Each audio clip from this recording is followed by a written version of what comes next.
I'm Johnny Price in Greenville, South Carolina, and this is another of our Talking Head film analyses, where we are not so much concerned with how good a movie might be as we are with the ideas that come out of the movie. Well, I finally got around to watching My Week with Marilyn. Weeks after the Oscars, after the film has left all of the theaters, but when it is finally on Amazon's Instant Video.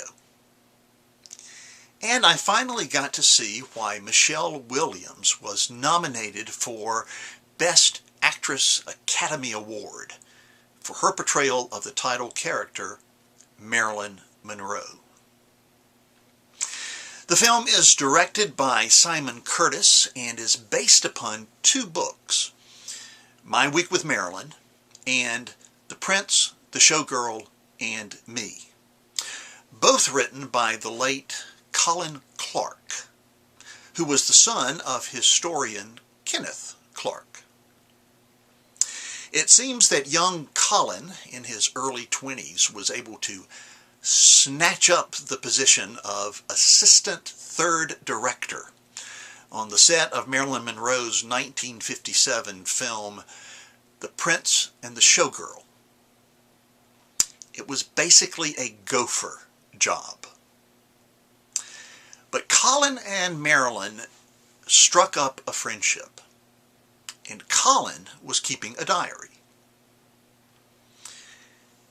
He proved to be a source of strength and support and encouragement for Marilyn during what was certainly a difficult shoot, but also a time that was very difficult for Marilyn in her life. You wonder if Marilyn Monroe ever had a time in her life that wasn't difficult. The film then introduces us to her co-star, Sir Laurence Olivier, played by Kenneth Branagh, who was nominated for an Oscar for his work. Sir Laurence Olivier's wife at the time, Vivien Leigh, portrayed by Julia Ormond, and the loving and warm and kind-hearted Dame Sybil Thorndike, played by the loving and warm and kind-hearted Dame Judi Dench. We're also introduced to Ms. Moore's husband, her third and last husband, although the marriage didn't last, playwright Arthur Miller. And we're introduced to Paula Strasberg, the wife of famed actor, director, and acting teacher Lee Strasberg, who, incidentally, was Marilyn Monroe's acting teacher. Then there is a very satisfying, practically cameo appearance by Emma Watson, who is best known as Hermione in the Harry Potter films. So, if you're a film buff, seeing these personalities from the past depicted makes the film well worth watching. But of course it is Marilyn Monroe who is at the heart of the film. And it helps if, prior to seeing My Week with Marilyn, you're aware of the circumstances of her life prior to and following the making of The Prince and the Showgirl, just in order to better understand why she was so difficult to work with. And when I say that, I'm not suggesting that she was difficult in that she was mean, nasty, arrogant, rude, belligerent, or demanding, because she was none of those things. She was insecure and frightened and looking for someone to protect her and love her for herself rather than for her looks and her public persona. Most people know that Marilyn Monroe was born Norma Jean Baker and grew up in a variety of foster homes.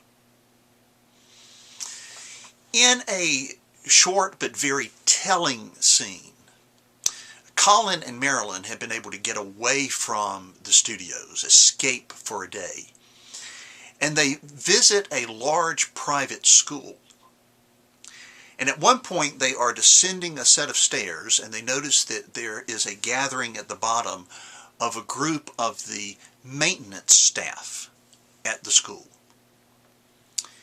And Marilyn whispers to Colin, "Shall I be her?" And immediately goes from Norma Jean to Marilyn Monroe. Posing, winking, blowing kisses, becoming the sex symbol. Marilyn Monroe, for whatever reasons, was a lady who allowed herself to be exploited by men. From Hugh Hefner, who to this day continues to be an insufferable jackass, but who in 1953 persuaded Marilyn to pose nude in the first issue of Playboy magazine. Now granted, she agreed to pose, but he was the one who made the offer. And then there were the sexual predators, who included President John F. Kennedy and his brother Bobby. And in the mix of those sexual predators were men such as Marlon Brando, Tony Curtis, and Frank Sinatra. Faithful to the accounts of Colin Clark's diaries, the film catches Marilyn Monroe at what may have been the most vulnerable time in her life. Her marriage has just begun, and already it's beginning to crumble. Booze, pills, and praise sustain her. If someone had offered to love her unconditionally and sacrificially, as genuine love does, and if she had accepted it, because interestingly, on her next film, her co-star, actress Jane Russell, who had become a Christian by that time, talked with her about Jesus and the love that he had for her.